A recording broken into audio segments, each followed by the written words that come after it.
By March 1945, the Allied forces were closing in on Germany's heartland. The Rhine River stood as the last major natural barrier, a formidable obstacle separating the Allies from victory. Capturing a bridgehead across the Rhine was critical to ending the war swiftly. Intelligence identified the Ludendorff Bridge at Remagen as a potential crossing point, a fragile yet vital lifeline.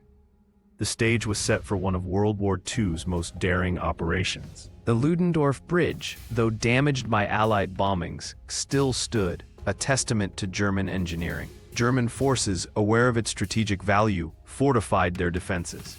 Engineers hastily inspected its weakened structure while soldiers prepared demolition charges. The bridge became a symbol of desperation. If it fell, Germany's last line of defense would crumble. Time was running out for both sides. On March 7, 1945, German commanders ordered the bridge's destruction. Explosions rocked the structure, but to their horror, only a section collapsed. The bridge remained partially intact, a catastrophic failure. Allied scouts, watching from afar, relayed the news. The Ludendorff Bridge was vulnerable. The race to seize it began, as U.S. forces mobilized for a lightning assault. Under heavy fire, U.S. infantry and tanks advanced toward the bridge. German defenders unleashed machine gun and artillery barrages, but the Americans pressed on. Leading the charge, Lieutenant Karl Timmerman and his men dashed across the damaged span, dodging bullets and explosions. Against all odds, they reached the eastern bank, the first Allied foothold across the Rhine. German forces, including elite SS troops and Volkssturm militias, launched a ferocious counterattack. Flak guns zeroed in on Allied positions, while infantry engaged in brutal close-quarters combat.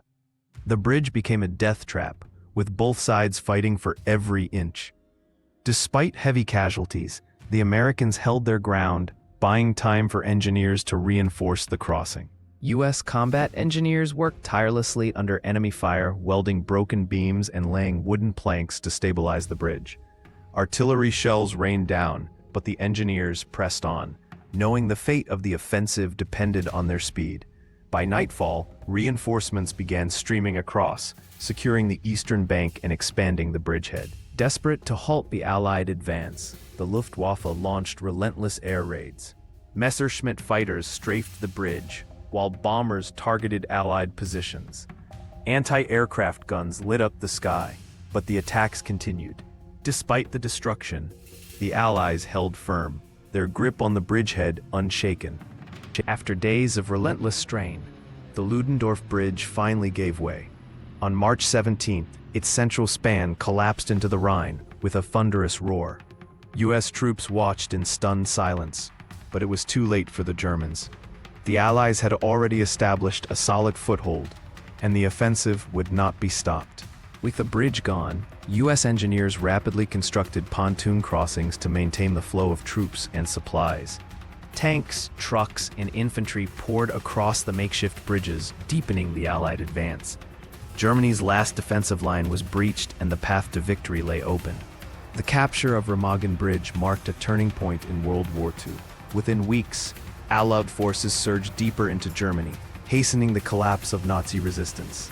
The daring operation showcased the bravery of soldiers and engineers alike, proving that even against overwhelming odds, determination could change the course of history.